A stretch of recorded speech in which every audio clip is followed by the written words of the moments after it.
오늘 은혜 받을 하나님의 말씀은 마태복음 1장 21절에서 23절입니다. 마태복음 1장 21절 말씀. 아들을 낳으리니 그 이름을 예수라 하라. 이는 그가 자기 백성을 저희 죄에서 구원할 자이심이라 하니라.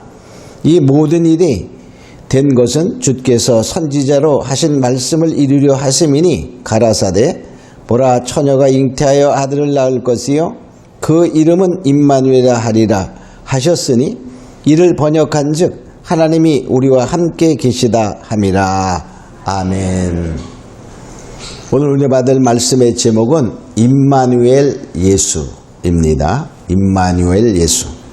자, 본문의 말씀은 예수님의 탄생의 그 과정에서 요셉이 마리아와 이제 혼인을 하게 되겠죠. 약혼했어요. 그런데 어느 날 갑자기 소문에 보니까 마리아가 임신했대요. 깜짝 놀라겠죠?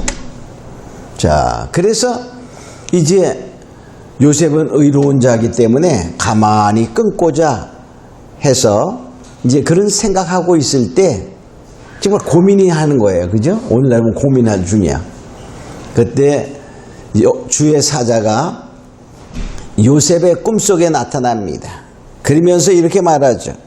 내 아내 마리아 데려오기를 두려워 말라. 저에게 잉태된 자는 성령으로 된 것이니라. 이렇게 말씀을 하며 이제 지금 여기에 나온 것처럼 아들을 낳을 것인데 그 이름을 예수하라. 이렇게 말씀하시는 것을 듣고 그 아내를 데려오게 되지요. 자, 그래서 바로 이 꿈속에 나타나 말씀하신 하나님의 말씀이 크게 두 가지. 아들을 낳으려니 그 이름을 예수라 하라. 이 말씀과 보라 처녀가 잉태하여 아들을 낳을 것이요 그 이름을 임마누엘이라. 이러한 두 가지의 이름을 주신 주의 사자, 즉 여호와의 하나님의 사자가 직접적으로 현명한, 즉 꿈속에 나타나 말씀하신 것이 우리가 가지고 은혜를 나누고자 합니다. 자, 그 첫 번째 말씀은 아들을 낳으려니 그 이름을 예수라 하라 그랬어요. 그 예수라는 뜻은 여호와는 구원이시다, 그런 뜻이에요. 그래서 예수라는 이름을 갖고 오신 그 예수가 자기 백성을 죄에서 구원할 자다, 이렇게 말하고 있지요. 그러니까 예수님이 예수라는 이름을 갖고 이 세상에 오신 것은 죄의 문제를 해결하기 위해서 오셨다, 그런 뜻이 되죠. 우리는 죄의 문제가 인생의 가장 중요한 문제, 반드시 해결해야 될 문제가 죄의 문제입니다.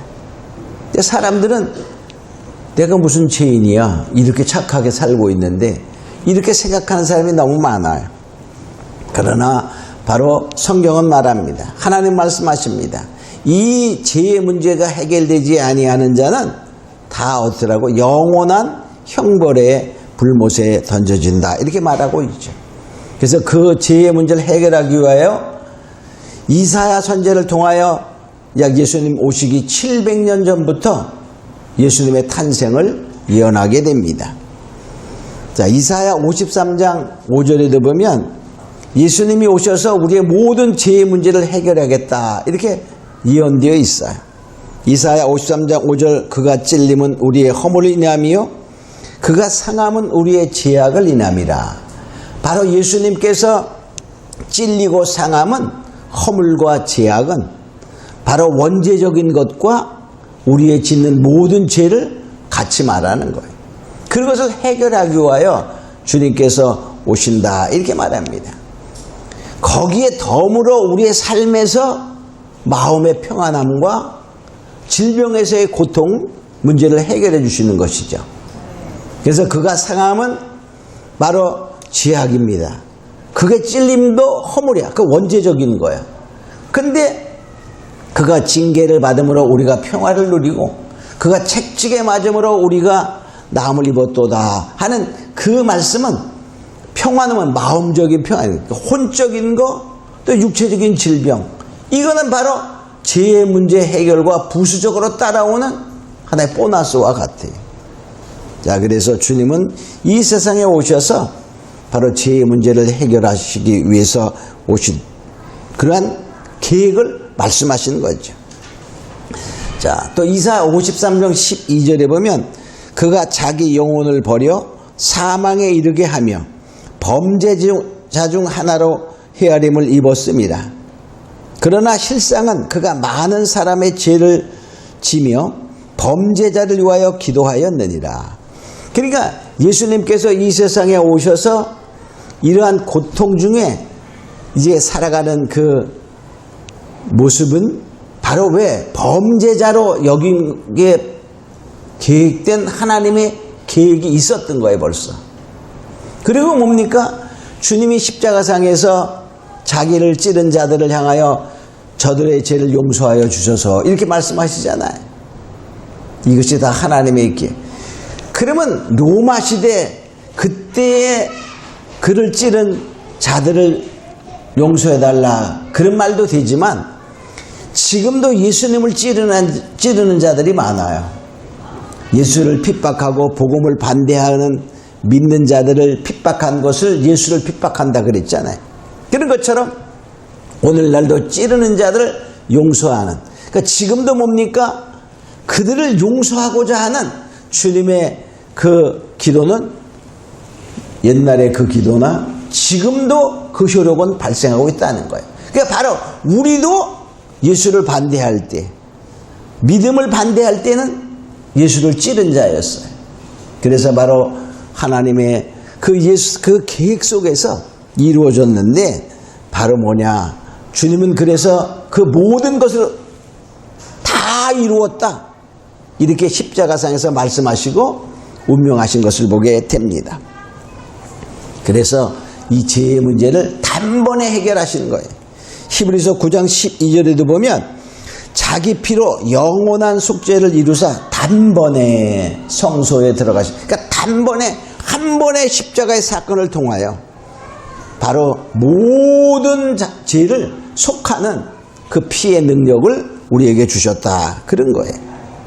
그래서 육체로 죽음을 당하셨어요. 그죠? 자, 그 죽음 뭐죠? 죄의 문제를 해결. 나의 죄, 우리의 죄. 그러니까 믿는 자는 다 그 죄가 예수님의 피의 능력으로 사함받는 능력이 되는 것이죠. 그래서 육체로는 우리의 죄를 위하여 죽으시고 또 영으로는 부활하셨어요. 살림을 받으셨어요. 근데 또 그 과정 중에 뭐가 있었죠? 예수님이 영으로 옥에 가셨어요. 베드로전서에 보면 옥에 가셨다 그렇게 말해요. 그리고 부활하시는 거야. 베드로전서 3장 19절로 20절에 보면 그리스도께서 너 한 번 죄를 위하여 죽으사 의인으로서 불의한 자를 대신하셨으니 이는 우리를 하나님 앞으로 인도하려 하심이라. 육체로는 죽음을 당하시고 영으로는 살리심을 받으셨으니 저가 또한 영으로 옥에 있는 영들에게 전파하시니라. 자, 예수님이 육체로 죽음을 받으셨어요. 그렇죠? 십자가에서. 그래서 우리의 불의, 우리의 죄를 다 감당하시고 대신 죽으셨어요.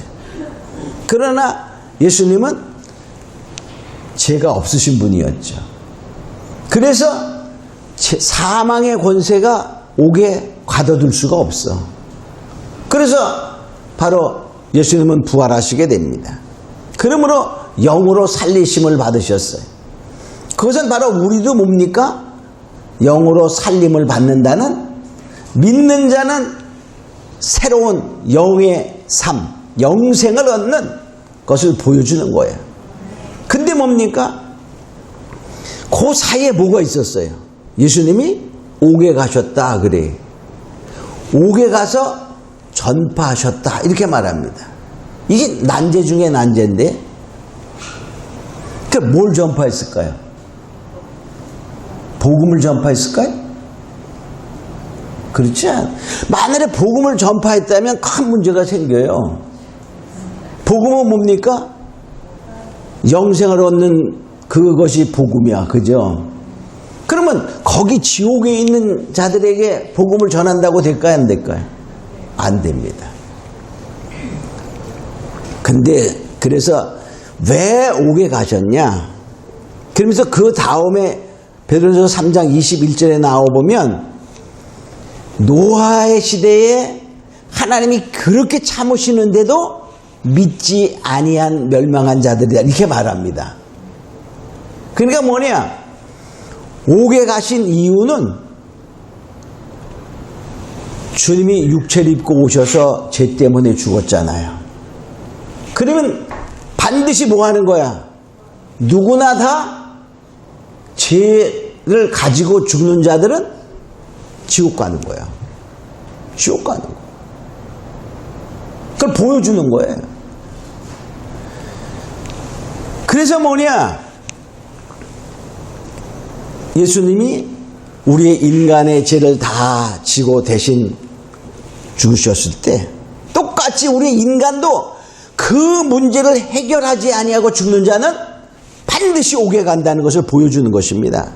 죄의 대가는 죽음과 뭐다? 지옥이다 라는 것을 보여주는 거예요. 자, 그래서 바로 우리는 뭐냐?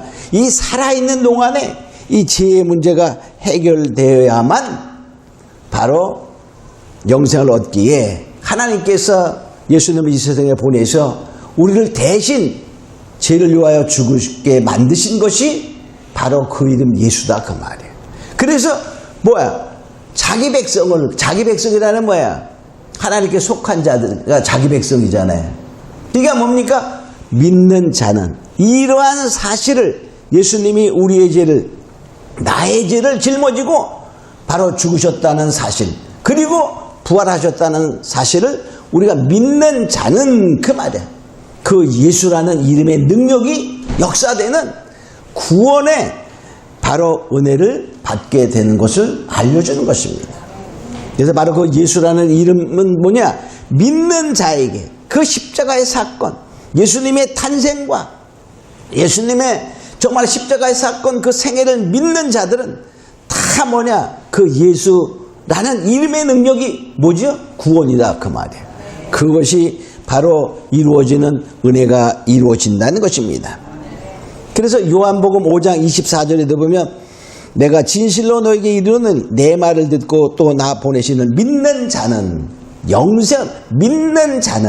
영생을 얻었고 심판에 이르지 아니하나니 사망에서 생명으로 옮겼느니라 이렇게 말씀하고 있습니다. 그러므로 우리가 뭡니까? 에베소서 2장 8절에도 믿음으로 말미암아 구원을 얻었나니 그렇게 말해요. 믿음으로 말미암아. 이것은 바로 우리가 스스로 죄를 사한 것이 아니라 예수님께서 십자가에 죽으신 그 사건을 믿음으로 말미암아 구원을 얻었나니 이것이 너희에게서 난 것이 아니요 하나님의 선물이라. 하나님이 그렇게 이루어 주신 그것을 그냥 우리가 받기만 하면 되는 거예요. 그래서 선물입니다. 우리가 어떤 대가를 지불하는 것이 아니에요. 그냥 받는 거예요. 바로 하나님이 이루어진 그 사건을 우리가 믿음으로 받을 때 바로 그 예수 이름의 능력이 우리 속에 은혜로 역사하는 것입니다. 할렐루야. 자, 두 번째로 보라 처녀가 잉태하여 아들을 낳으니 그 이름을 임마누엘이라 하라. 임마누엘이라 하라. 자, 임마누엘은 하나님이 우리와 함께 하시다. 그러면 하나님이 함께 하신다는 거예요. 근데 많은 사람들이 처녀가 잉태하여 아들을 낳으리니 그래서 그냥 보통 이게 좀 반대하고 싶은 사람들은 그래. 어떻게 처녀가 잉태하냐? 그런 거에 걸려요. 그죠?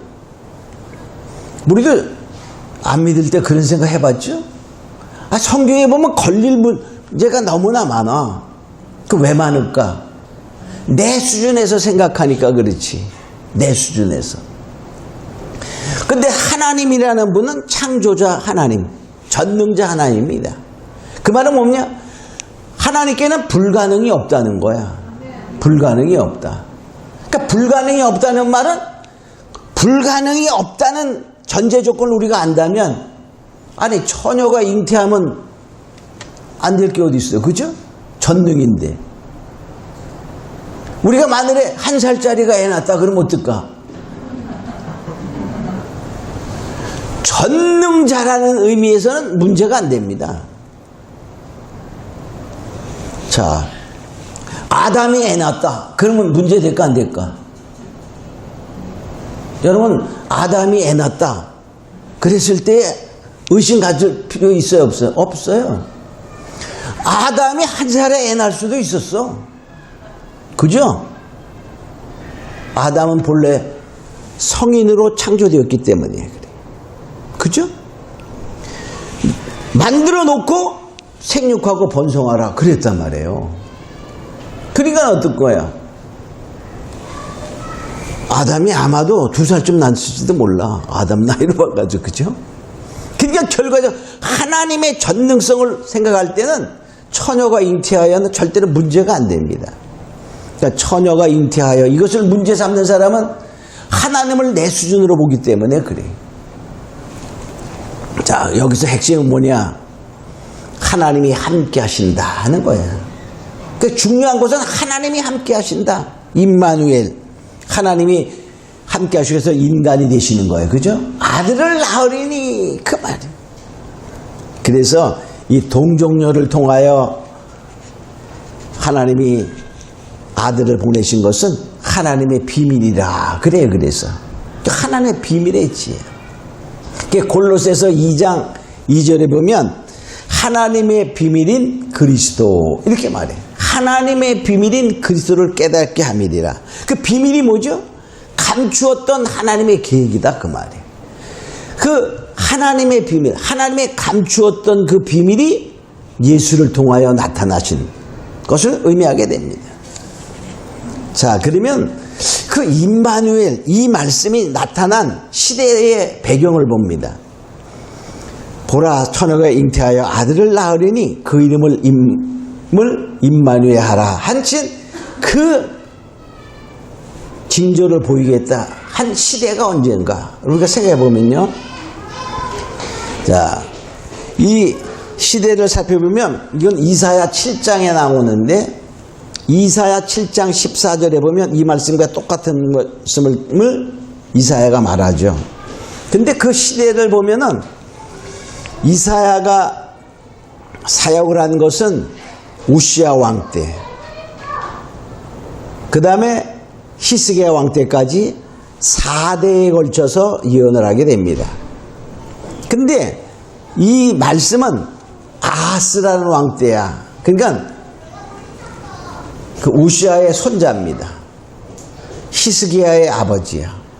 자, 그 아하스라는 왕 때에 이 말씀을 하는데 아하스라는 왕은 할아버지와 아버지가 하나님을 잘 섬겼는데 이 아하스는 하나님을 잘 섬기지 않았어요. 그래서 예루살렘에다가 많은 그 단을 쌓고 그 우상의 단을 쌓는 거죠. 또 유다 각 지역 나라 전체에 산당을 만들어서 다른 신들을 섬기겠다 이렇게 말해. 역대하 28장 23절 24절에 보면 아하스가 하나님의 전의 기구들을 모아 회파하고 또 여호와의 전문을 닫고, 그러니까 여호와의 문을 닫아버린 거야. 예루살렘 구석구석마다 단을 쌓고, 그러니까 예루살렘이 완전히 뭐야? 우상의 단으로 뒤덮인 거야. 유다 각 성읍에 산당을 세워 다른 신에게 분향하며 그 열조의 하나님 여호와의 노를 격발케 하였더라. 그러니까 하나님이 완전히 분노하게 만드는 그러한 우상을 잘 섬긴, 하나님을 멀리하고 우상을 섬기는 그러한 왕이었다라고 볼 수 있어요. 그때에 아람 왕 르신이라는 사람과 북이스라엘 왕 베가가 연합하여 침공을 합니다. 근데 그때 침공할 때 이 아하스 왕이 얼마나 겁이 났는지, 자, 2절에 이사야 7장 2절에 이렇게 말합니다. 왕과 백성이 다 살림, 즉 나무가 떨듯이 바람에 떨듯이 흔들림과 같이 떨었다. 그러면 그러니까 얼마나 두려운 상황이 되었나를 볼 수 있죠. 그럴 때 이사야 선지자가 이제 하나님의 말씀을 아하스에게 전달합니다. 왕이여, 걱정하지 마세요. 낙심하지 마세요. 그들은 타다 남은 부지갱이 그루터기와 같습니다. 그렇게 정말 막 쳐들어오는 그 군사들을 가리켜 뭐라고요? 타다 남은 부지갱이. 부지갱이 알아요? 부지갱이가 뭐냐면 지금은 잘 모르는 사람이 있을 거예요. 옛날에 아궁이에다 불 떼면 불 이렇게 붙이면서 나무 막대기로다가 이렇게 해가지고 잘 타게 만들어요. 그럼 그 나무도 불이 붙어서 타다가 다 그냥 이 첫번에 길다가 조금 타고 그러면 어떻게 조그맣게 남아 이렇게 조금 남아. 그럼 어떻게 그냥 버리는 거야. 힘도 없고. 그 타다 남은 부지깽이 그루터기와 같습니다. 그러니까 아무리 그들이 위세를 가지고 쳐들어와도 아무것도 아닙니다. 염려하지 마세요. 이렇게 말해요. 그러면은 우리 같으면 어땠을까? 이사야 선지자의 말을 듣고 걱정하지 않고 하나님께 기도하고 막 그랬을 거 아니에요. 근데 그러면서 그래도 떨고 있으니까 그러면 하나님께 징조를 구해보세요. 그렇게 이제 또 말해요. 이사야 선지자가. 그러니까 불신앙의 사람이니까 나는 하나님께 징조를 구하지 않겠다. 하나님을 시험하지 않겠다. 아주 말은 그렇게 하는 거야. 하나님을 시험하지 않는다고. 우리가 믿지 않는 사람들도 우리가 예수 믿다가 잘 믿지 않는 사람도 말은 그렇게 하잖아. 그죠? 자, 그래서 이제 그 말을 가지고 이사야가 말해.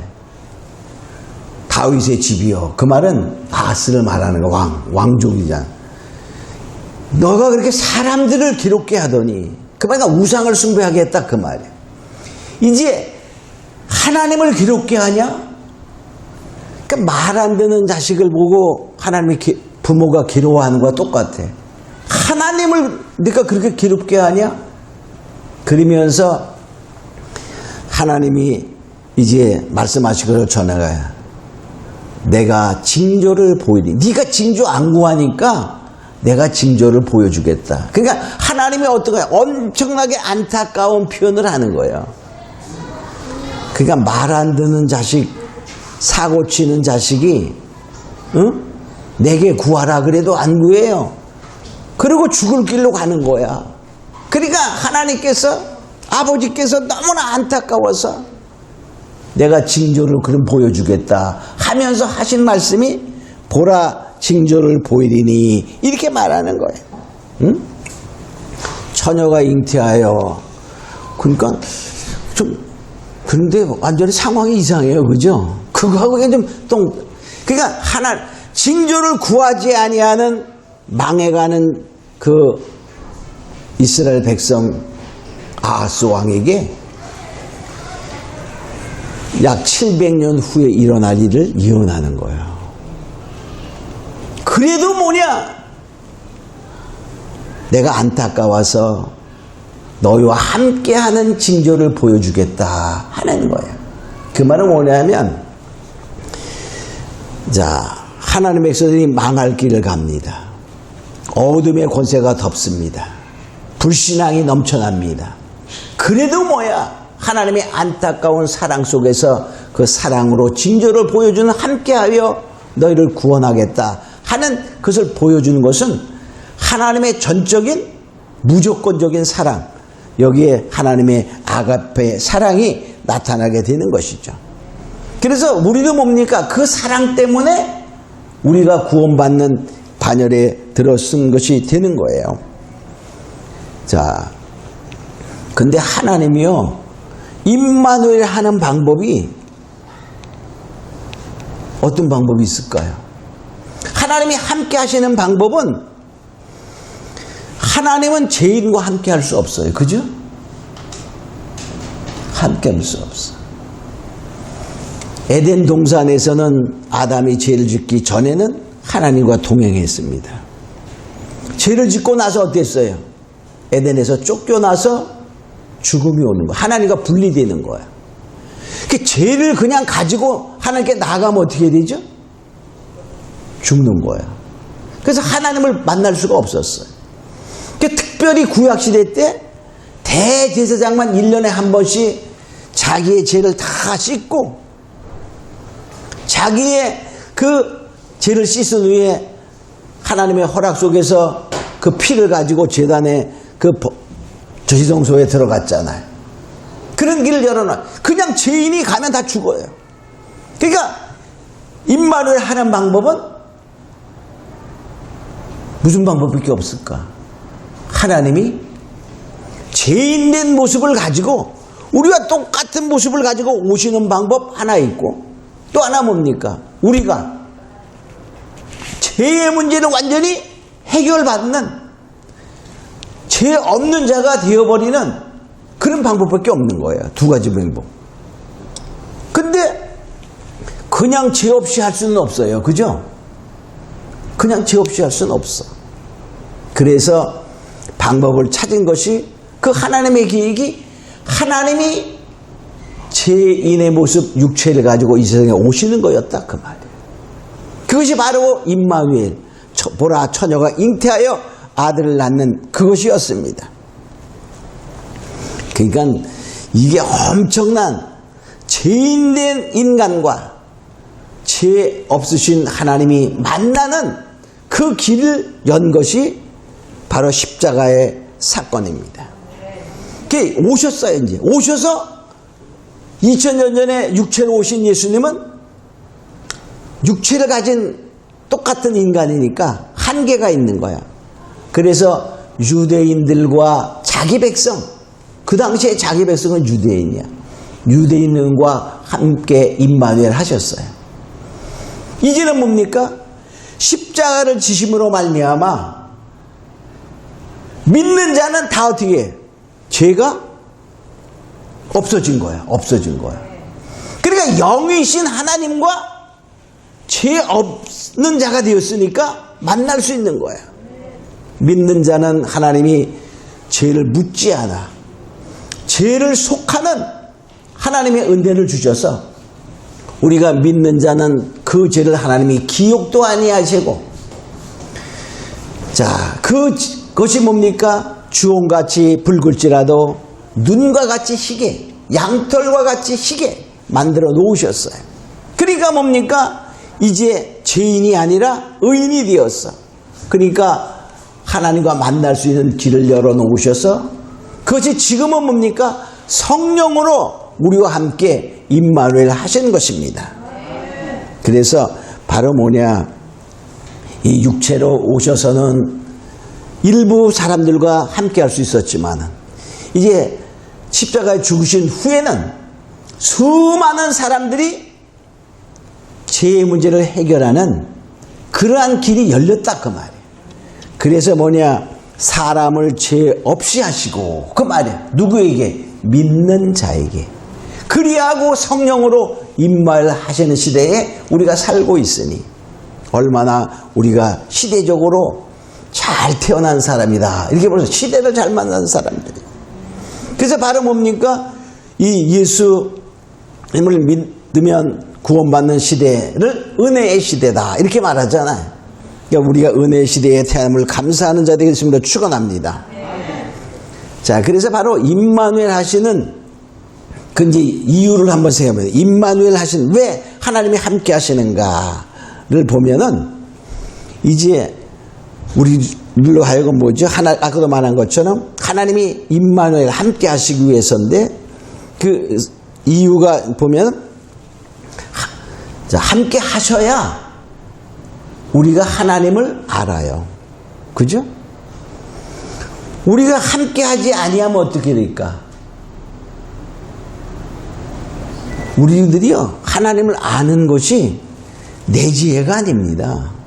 우리 그래서 그래도 내가 믿는 거지 뭐.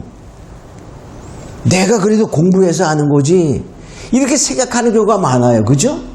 근데 그게 아니라 예수님이 십자가 사건이나 예수님이 구원자라는 사실은 실제로 성령이 아니면 알 수가 없습니다. 그래서 성경이 성령의 감동으로 된 것으로 이렇게 말하잖아요. 그죠? 우리도 성령의 감동과 조명을 받지 아니하면, 성령의 인도함을 받지 아니하면 알 수가 없어요. 그래서 고린도전서 12장 3절에 보면 성령이 아니하고는 누구든지 예수를 주라 할 수 없느니라. 그러니까 예수님이 구원자, 우리의 주 되시는 분 성령이 알게 하시는 거다, 그런 말이죠. 그래서 우리들이 뭐냐, 이 우리의 지혜로 아는 것이 아니라 성령이 알게 하셔서 인도하셔서 안다는 것이죠. 왜? 성령이 가르쳐 주시기 때문에 그래요. 요한복음 14장 26절에 보면 보혜사 곧 아버지께서 내 이름으로 보내신 성령, 그가 너희에게 모든 것을 가르치시고 생각나게 하시고. 그러니까 성령이 이 십자가의 사건이라든가 예수님의 성육신이라든가 이 모든 것들을 성령이 우리에게 가르쳐서 알게 하시는 거예요. 우리가 믿지 아니할 때는 다른 사람이 얘기해도 알아들어지 못했잖아요. 그죠? 믿어지지 않았잖아요. 그래서 결과적으로 성령의 역사가 없었기 때문에. 그런데 언제부턴가 성령이 나를 인도하셔서 그것을 알게 하신다, 그런 거예요. 또 뭐냐? 임마누엘 하셔야 우리가 하늘 기업을 받을 수가 있어요. 자,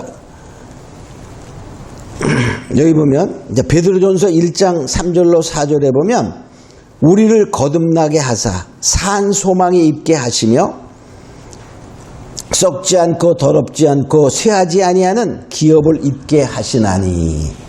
그러니까 성령이 우리를 거듭나게 하셔서 이제 하나님의 자녀가 되게 하시고, 그리고 뭡니까? 하늘 기업을 입게 하신다, 그런 말이에요. 그러니까 성령이 아니하면 거듭날 수도 없고, 그렇죠?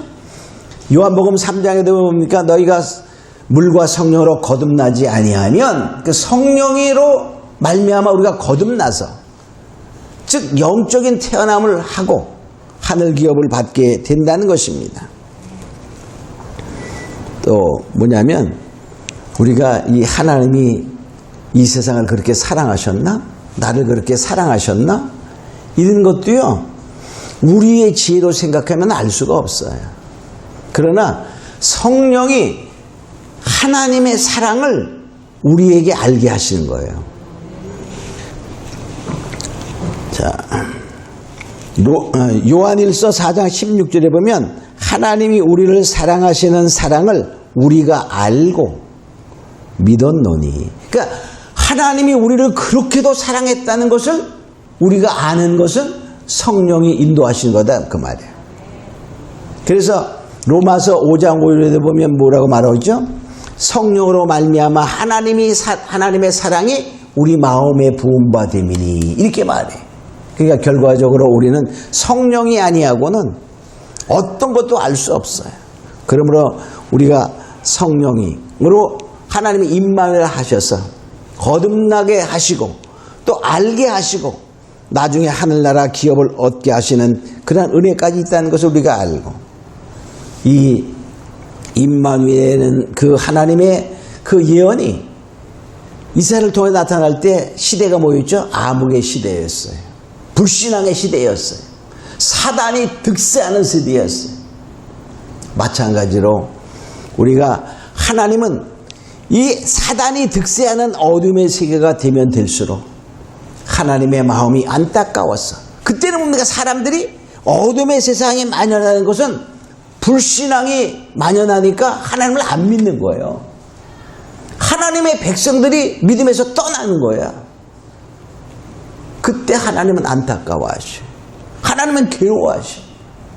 그래서 그래도 그 하나님의 아가페 사랑 때문에 그래도 하나님이 사랑을 베풀시기 위해서 임마누엘 하시겠다는 것이 하나님의 약속인 것을 알고, 우리는 앞으로 어둠의 세계가 더 짙어진다 할지라도 하나님은 그때도 뭡니까? 뭐 하고 싶어? 임마누엘 하고 싶어서 정말 마음을 괴로워하시는 그 모습이 과거 2700년 전에 있었던 하나님의 모습을 우리가 생각해 보면 이제 앞으로 더 어둠의 세계가 닥쳐올 때 그때도 뭡니까? 하나님은 믿는 자와 함께하기 위하여 힘쓰고 애쓰며 괴로워와 안타까워하시는 모습을 우리가 보며 우리는 어둠의 세계가 짙어 올수록 더욱더 주님께 가까이 가고자 하는 우리가 정말 그렇게 함께하고 싶어 하니까 우리가 그때 조금만 더 어떻게 합니까? 하나님께 나아간다면 하나님이 그때 폭포수와 같이 임마누엘의 역사가 일어날 줄로 믿습니다. 그래서 마지막 때의 그 주의 종들의 역사, 하나님에 속한 자들의 역사는 훨씬 더 강력의 강력을 역사하셔서 정말 두 증인의 역사를 보면 누구도 해할 수 없는 권세를 주시고 역사하시는 마지막 때의 말씀을 우리가 알고 우리 모두 다 승리의 승리를 다 하는 자 되겠습니다. 축원합니다. 우리 잠깐 동안 같이 기도합니다. 고맙고 거룩하신 아버지 하나님 감사합니다. 이제 정말로 임마누엘의 축복은 놀라운 하나님의 축복이요. 또한 임마누엘을 위한 축복과 함께 예수라는 이름의 구원의 놀라운 축복을 하나님 약속하십니다. 어둠의 권세가 강할수록 주님은 더 임마누엘 함께 하시고자 원하시는 주님의 말씀을 우리가 알고 우리는 더 주님께 가까이 나가는 그런 모두가 되게 하옵소서. 감사하고 믿사오며 예수님의 이름으로 기도합니다. 아멘.